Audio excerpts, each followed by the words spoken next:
assim: E aconteceu que, chegando ele perto de Jericó, estava um cego assentado junto do caminho, mendigando. E, ouvindo passar a multidão, perguntou o que era aquilo. E disseram-lhe que Jesus, o Nazareno, passava. Então clamou, dizendo: Jesus, filho de Davi, tem misericórdia de mim. E os que iam passando repreendiam-no para que se calasse, mas ele clamava ainda mais: Filho de Davi, tem misericórdia de mim.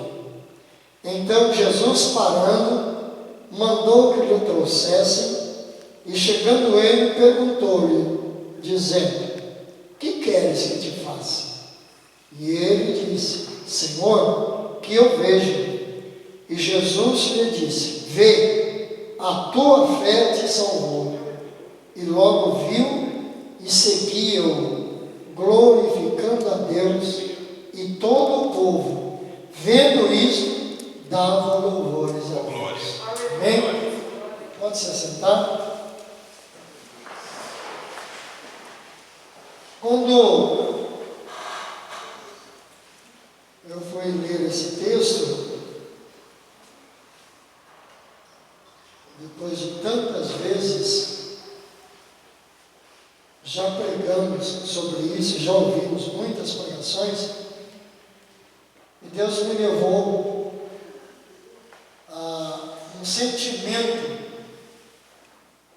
de usá-lo como base para um culto de ensinamento. Normalmente, quando se prega a respeito desse texto, é para falar de milagre. E ele vai falar conosco de milagre também nessa noite. Normalmente, nesses dias que nós estamos vivendo, em que há um temor exacerbado por conta da pandemia, então parece-nos que não estamos crendo que Jesus continua poderoso para nos guardar. E se algum mal nos atingir, continua poderoso para nos curar. E se ocorrer de por algum mal sermos levados à morte, mas temos a promessa de um dia ressuscitar. Aqui o que mais me chama a atenção é a insistência desse homem, chamado Bartimeu, que não perdeu a oportunidade de que em Jesus, passando por ele não vai perder a oportunidade de receber a sua bênção. Ele, conforme nós lemos aqui o texto, ele é instado, alguém insiste para que ele se cale, mas ele não vai se calar. Ele vai continuar clamando: Jesus, filho de Davi, tem misericórdia de mim. Eu achei interessante. Quem falou para ele que Jesus era da descendência de Davi? Quem ensinou ele? Porque se alguém lesse as Escrituras e configurasse esse fato nas sinagogas, como era costume entre o povo judeu, de que alguém lia as Escrituras, né? Mas ainda não se tinha o Novo Testamento, É no Novo Testamento que vai ficar claro para nós isso, né? Essa informação. Ainda que houvesse alguém que interpretasse lá no Antigo Testamento isso, mas eu acho interessante porque todo judeu com alguma deficiência física ou psíquica, qualquer deficiência, ele era rejeitado de entrar na sinagoga. E aqui estava um cego. Mas no momento do seu clamor, eu passo a crer no seguinte: o Espírito Santo deu essa palavra na boca dele para o seu clamor. Jesus, filho de Davi, tem misericórdia de mim. Insistem para que ele se cale, mas ele continua clamando. Isso se chama perseverança. Perseverar, insistir na bênção. Tem muita gente que já está desistindo disso. Já não clama com confiança. E qualquer contratempo é motivo suficiente para parar de orar, de consagrar, de clamar, de buscar o Senhor. Os irmãos aqui são testemunho que a gente já vem passando uma prova já de algum tempo na Noleia, minha esposa, mas é interessante que mesmo assim a gente continua orando, clamando, crendo, e vai acontecendo milagres no meio do caminho. Há tempos atrás, ela precisou de fazer um exame mais criterioso das vistas, e recomendaram uma clínica muito boa, só que era tão boa a clínica que o meu convênio não alcançava o atendimento lá. Então, fomos no particular, uma consulta carésima na época, pagamos a consulta, e por incrível que pareça, o oftalmo que a examinou, uma pessoa experiente, professor na sua área, nas faculdades de medicina, ele cometeu um erro.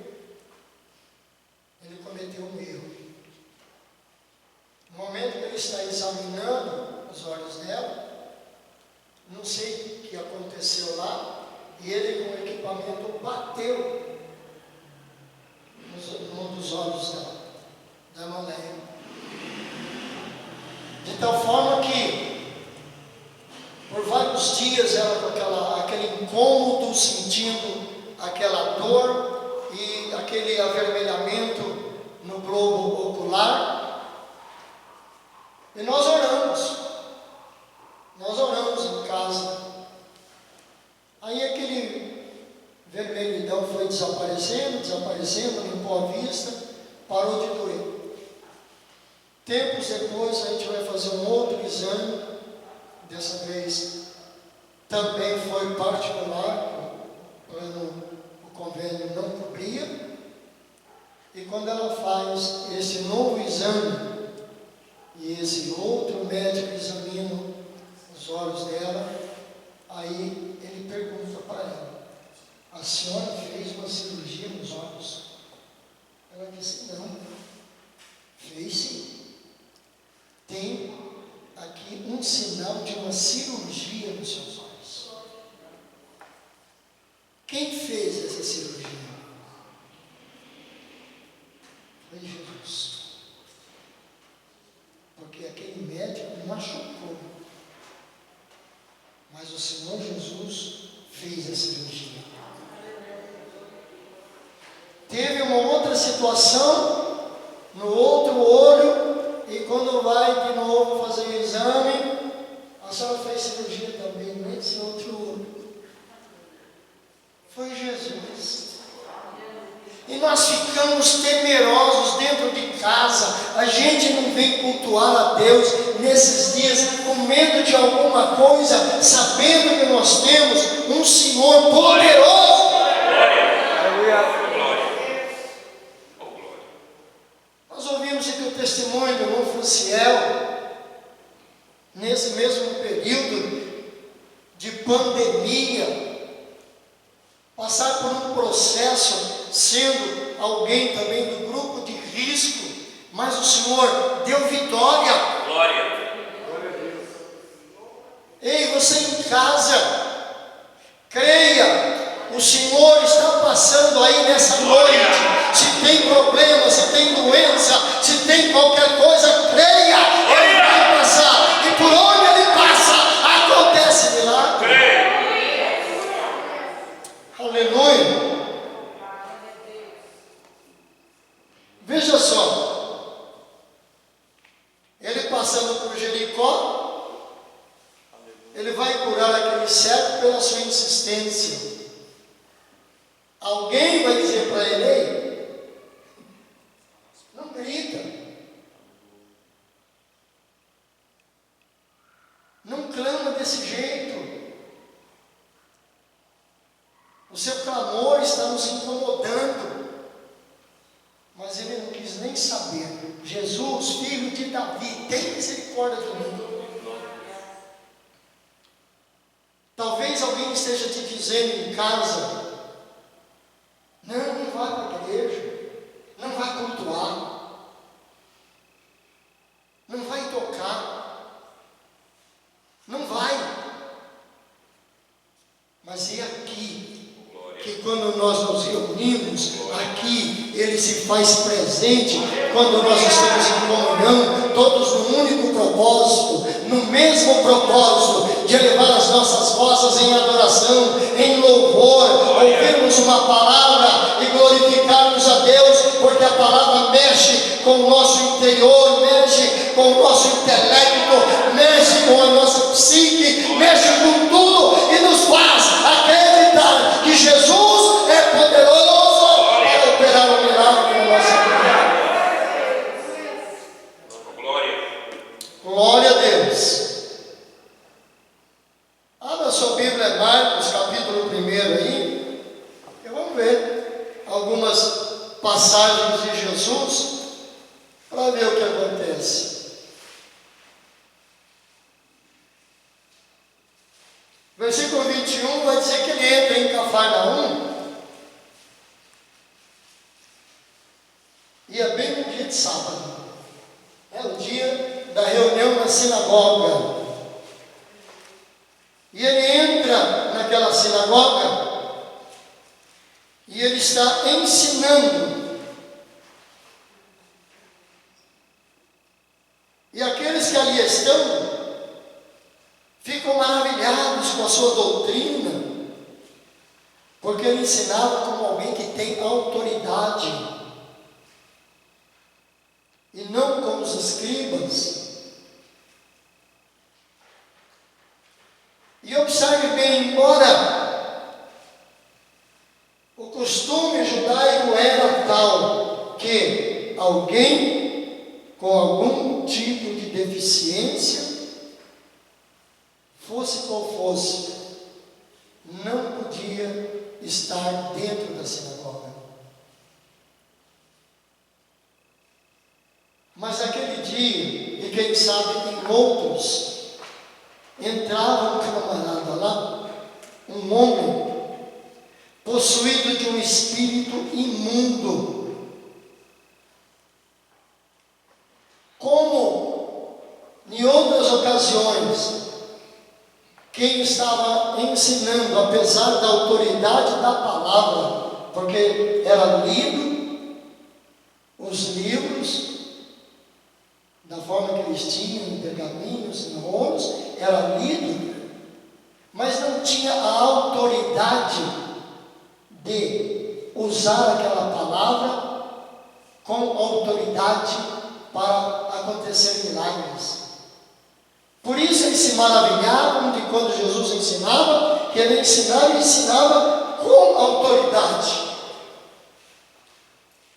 E como ele está ensinando com autoridade, aí esse espírito imundo se manifesta e vai questionar e dizer: os demônios que estavam naquele homem, vai dizer: o que temos contigo, Jesus Nazareno? Identificou também. O que temos contigo, Jesus Nazareno? Viestes destruir-nos? E aí ele vai afirmar, os demônios vão afirmar: bem sei quem és, é o Santo de Deus. Ei, o Santo de Deus está na tua casa. Creia nessa palavra. Fala aqui nessa noite na autoridade da palavra. Não que seja melhor que qualquer um de nós, de maneira nenhuma, mas fala na autoridade da palavra. O Santo de Deus visita a tua casa. Ele passa na tua casa nessa noite. Ele tem passado na minha e milagres têm acontecido. Glória! Milagres têm acontecido. Mas aí Jesus vai repreender e diz: cala-te e sai dele. E então o espírito imundo sai, convulsionando-o e clamando com grande voz, mas sai. E todos se admiram ao ponto de perguntar entre si: que é isto? Que nova doutrina é esta? E aí tem gente que fica admirado quando acontece um milagre, mas a proposta do reino de Deus é esta: enquanto nós recebemos Jesus, nós glorificamos ao Senhor, exaltamos ao Senhor, buscamos ao Senhor, clamamos ao Senhor, milagres acontecem no nosso meio, milagres acontecem na nossa casa, milagres acontecem na nossa família. Glória a Deus. Ainda nesse mesmo capítulo 1 de Marcos, ele sai da sinagoga e para onde que ele vai? Para a casa da sogra de Pedro. Chega lá, a mulher está doente. Versículo 29, né? E logo saindo da sinagoga, foram para a casa de Simão Pedro e de André, com Tiago e João.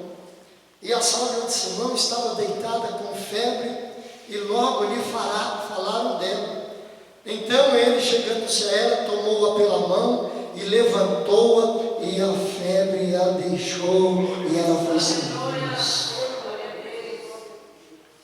Tem alguém enfermo aí? Creia nessa noite. O Senhor pode passar na tua casa e curar o enfermo. Aleluia.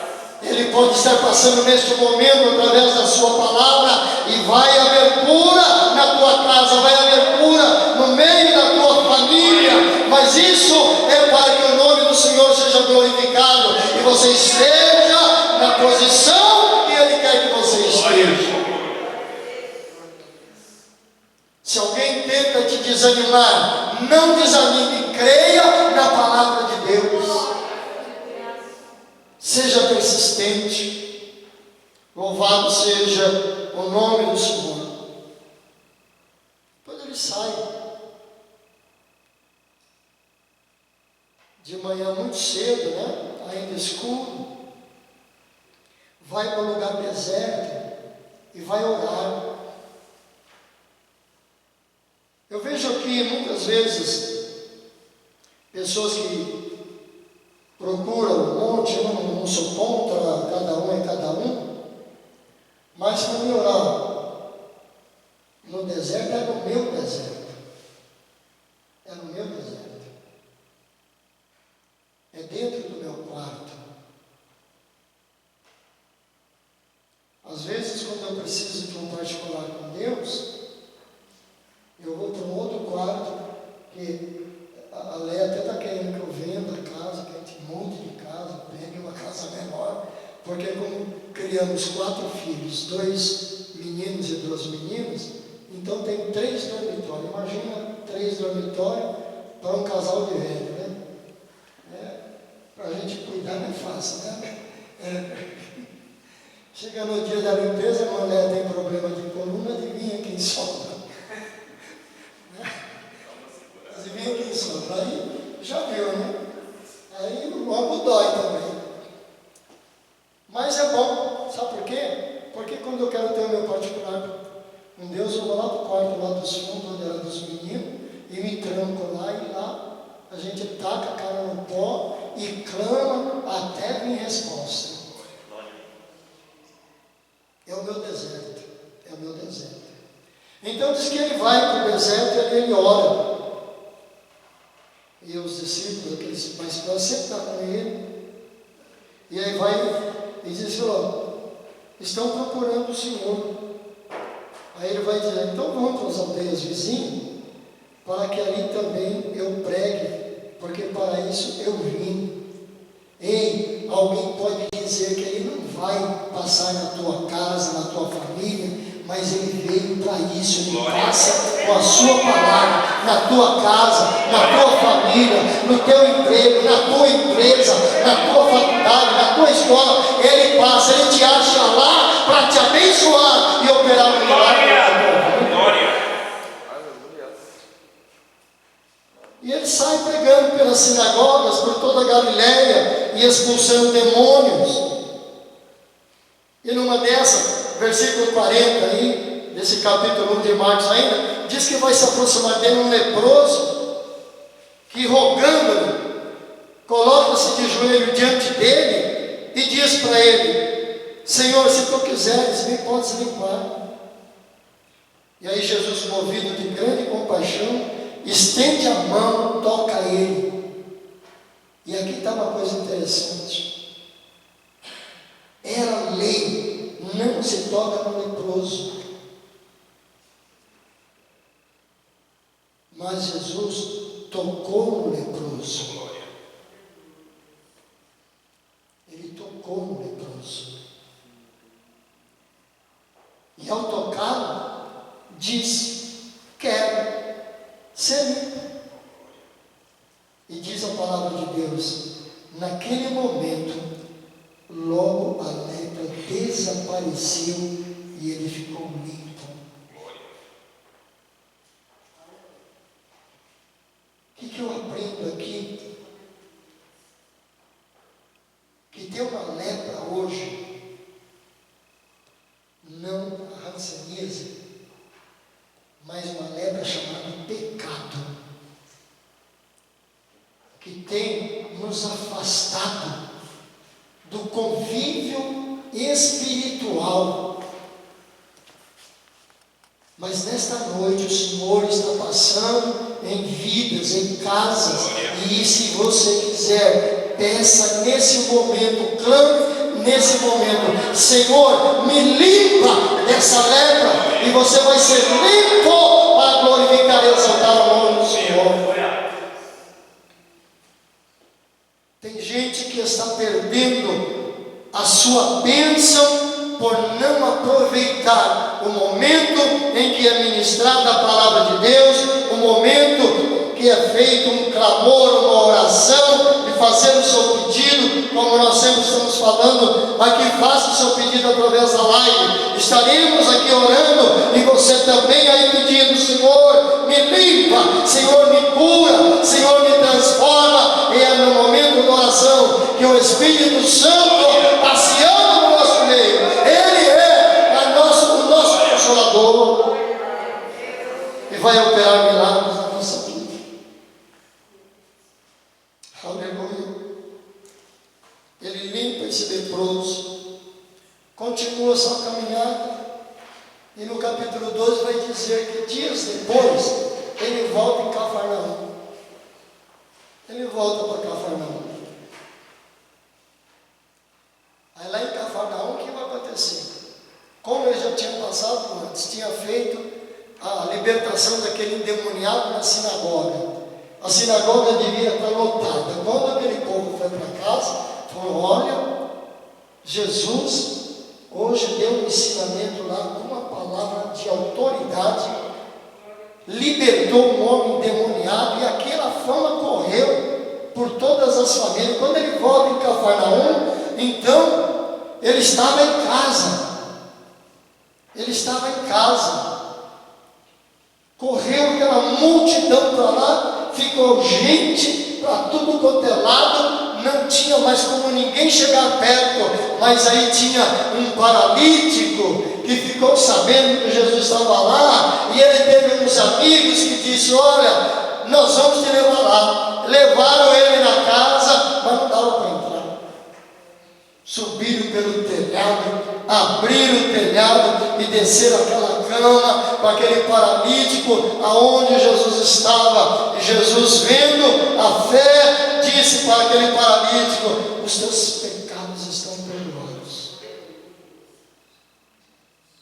Muitas vezes nós precisamos ser amigos e levarmos, ou melhor, trazermos alguns paralíticos espirituais para a presença de Jesus. Sabe aquele irmãozinho que muitas vezes já conhece a palavra, mas está se distanciando, colocando culpa em A ou B, nessa, naquela situação, por isso que não está vindo na igreja, por isso que não está cultuando, deixou de cantar num grupo, deixou de participar de um evangelismo, deixou de fazer alguma coisa na casa de Deus, na obra de Deus, por alguma situação que às vezes nem vale a pena, nem era algo assim tão extraordinário para fazer parar, mas parou, ficou paralítico, não anda mais. E a gente precisa de fazer como aqueles 4, se juntar e trazer ele à presença de Jesus. Porque perdão de pecado é só Jesus que pode dar. Porque foi Ele que entregou a sua vida por cada um de nós para nos remir dos nossos pecados. Aí quando Ele diz isso, perdoados são os teus pecados, estão os teus pecados. Aí os entendidos, os teólogos da hora, como é que é isso? Só quem pode perdoar pecado é Deus.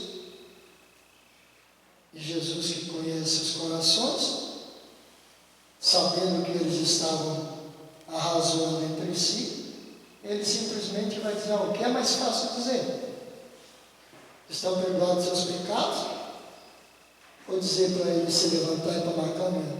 Então, porque vocês sabem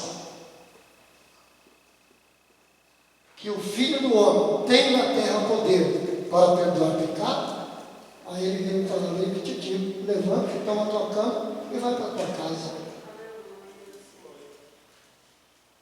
É tudo uma questão, como a gente ouviu aqui, uma questão de ótica, É uma questão de ótica. Ou melhor dizendo, eu vou dizer, é uma questão de ouvir a palavra. De ouvir a palavra. Sermos persistentes, perseverantes em buscarmos o Senhor. Aí o paralítico então toma a cama e tiver que abrir, todo mundo abrir caminho e sair com aquela cama no ombro. Embora para casa, curado, mais um milagre acontecendo para a glória do nome de Jesus. Mas para nós encerrarmos, ainda no capítulo 2 de Marcos, no capítulo 3 de Marcos, aí nós vamos ver uma coisa que me chamou a atenção, do verso 1 ao 5. Ele vai outra vez entrar na sinagoga, e ali alguém entrou, provavelmente também escondido, porque o seu defeito era aparente. Ele tinha uma mão mirrada, cresceu. Ele tinha uma mão pequenininha, mirrada, encolhida.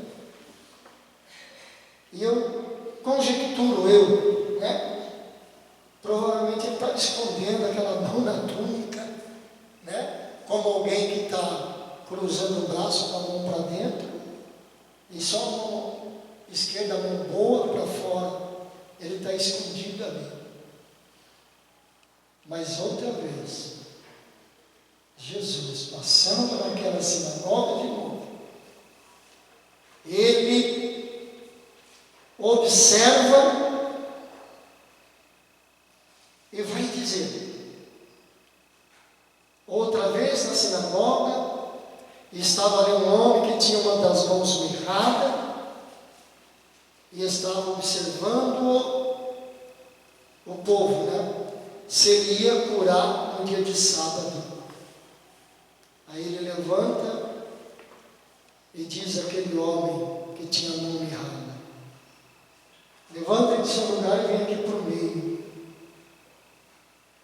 E ele, enquanto o homem vem vindo, ele pergunta para a congregação reunida na sinagoga: é lícito no sábado fazer bem ou fazer mal? Salvar a vida ou matar? E todo mundo se calou. E olhando para eles em redor com indignação, condoendo-se da dureza dos seus corações, disse aquele homem: estende a tua mão. E ele a estendeu, e lhe foi restituída a sua mão, sã como a outra.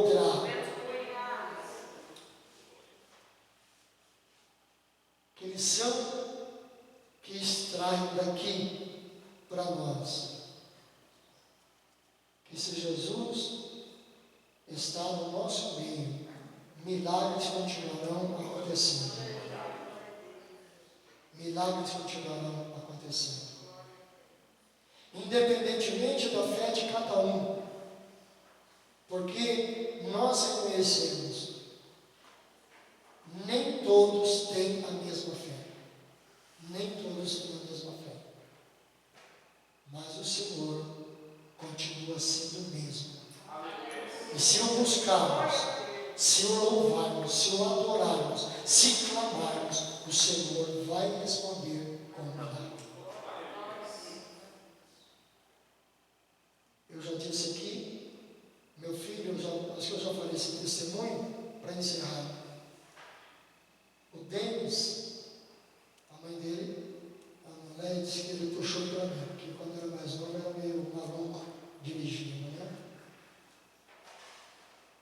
E ele entra numa rua, do jeito que ele vem, ele dá seta e entra.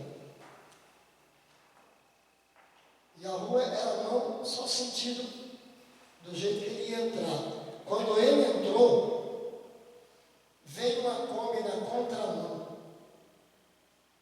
Veio uma Kombi na contramão. Como ele estava em alta velocidade,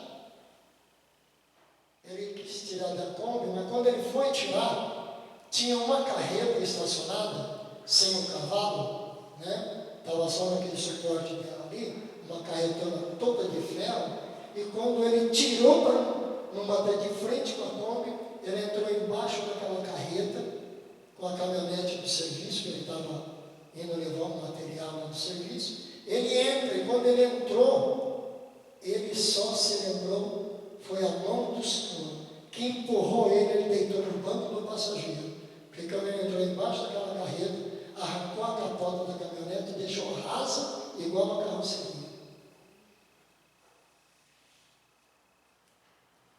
Resposta de oração. A mãe vive em constante oração pelos filhos.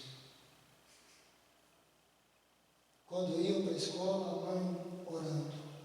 Quando começaram a trabalhar, a mãe orando. Os filhos se casaram, mudaram, e a mãe continua orando. O que eu quero dizer isso?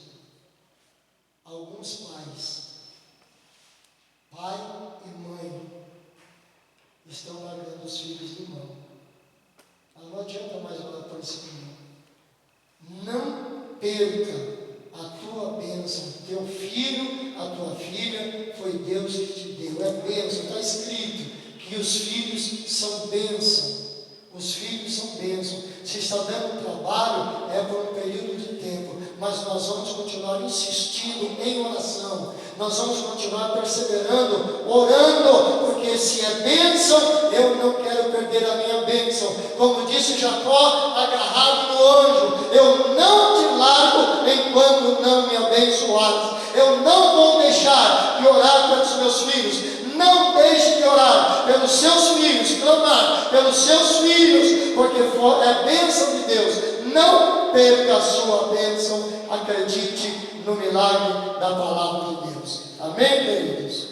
Pediremos, pois, estas coisas. Se Deus é por nós, quem será contra nós? Tudo posso Aquele que me fortalece. E a vitória é nossa Pelo sangue de Jesus. Que a graça do nosso Senhor e Salvador Jesus Cristo, que o amor de Deus, nosso Pai Celestial, que a comunhão e as doces consolações do Santo Espírito seja sobre todo o povo de Deus e assim permaneça hoje e sempre. Todos dizem amém. Deus abençoe a todos em nome de Jesus.